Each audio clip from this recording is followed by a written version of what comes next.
Hey, so what's going on guys, Chris here for another Battlefield Hardline weapon guide, and in this video I'm going to be covering the MPX SMG for the mechanic class.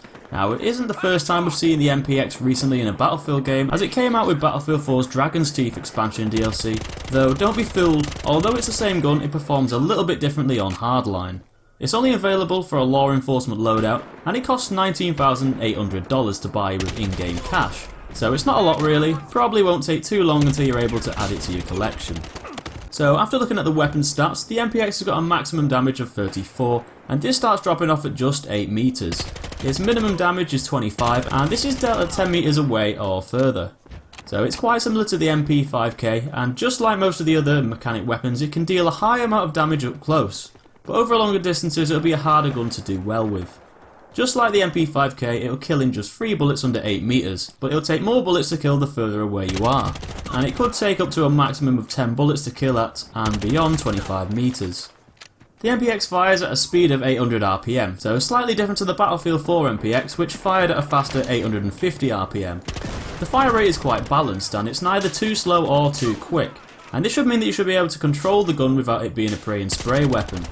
The muzzle velocity is 460 meters per second, so it's the same as the P90, and it's one of the quickest of all the SMGs. So your bullets should hit your target slightly faster than some of the other guns, like the K10 or the UMP45. The spread increase for the gun is 0.13, so a tad more than most of the other mechanic weapons, but I wouldn't worry too much about this as it shouldn't affect your performance too much. When it comes down to recoil, the MPX has got an upwards pattern of 0.26, a leftwards pattern of 0.28, and a rightwards pattern of 0.35. So looking at this, we can see that the gun is going to have a lot of horizontal movement rather than a big vertical jump.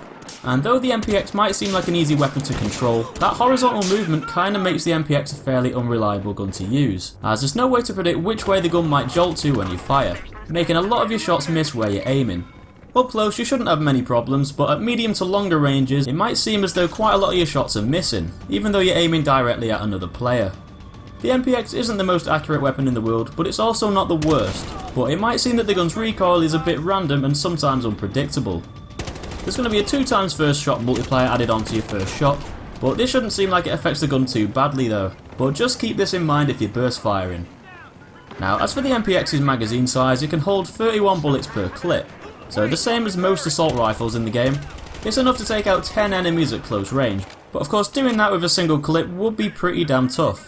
You'll be given a total of 5 magazines per spawn and an overall total of 155 bullets to gun down your enemies with. An empty reload is going to cost you 2.8 seconds of your time, but with bullets left it'll reload in a quicker time of 2.1 seconds. It's not too slow, meaning you should be able to get back into the action quickly and carry on killing. So that's all the stats out of the way, but now it's time to talk about the attachments. First off, I'd like to point out that the MPX is another one of the few weapons in the game that can have a stock attachment equipped as an accessory. The stock is going to help you out with overall control without applying any penalties, so I definitely recommend slapping that on there to help the way your weapon is going to perform. It might make the gun seem more accurate and easier to use, and it's probably going to be more beneficial than some of the other accessories like the laser sight or the canted iron sights in most situations.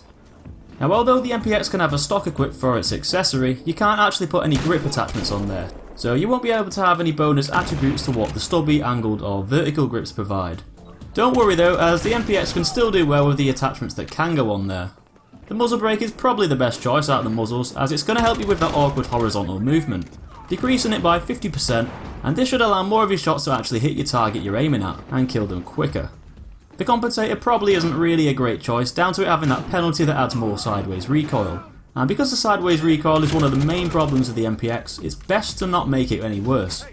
Heavy barrel might be an okay choice, but there's no way to counter its manoeuvrability penalty without the vertical grip being available. Plus you'll mainly be using the MPX as a run and gun weapon, in most cases, so it might not be the best option. So just to summarise the MPX overall, it's a mechanic SMG that can only be used on a police loadout. It'll only take 3 bullets to kill up close, but it'll take up to 10 at long range. And down to the weapon's high sideways recoil pattern, some of these longer range targets might be a bit of a problem, especially in one-on-one gunfights. One of the advantages of the MPX though is its fire rate. It's quite quick but not too fast so that your bullets are flying all over the place. It might be a bit inaccurate and weak at taking out other players from afar, but it's an easy weapon to control, and with the right attachments on there to help counter the weapon's disadvantages, it can be turned into a strong, reliable and well balanced gun at close to medium ranges. So that's pretty much everything I've got for you in this weapon guide. Hope you enjoyed the video, and if you did, make sure you hit that like button. Check out loads of other weapon guides on Battlefield Hardline on my channel, and subscribe to see loads of other stuff new and upcoming too. Thanks for watching, and I'll see you in the next one.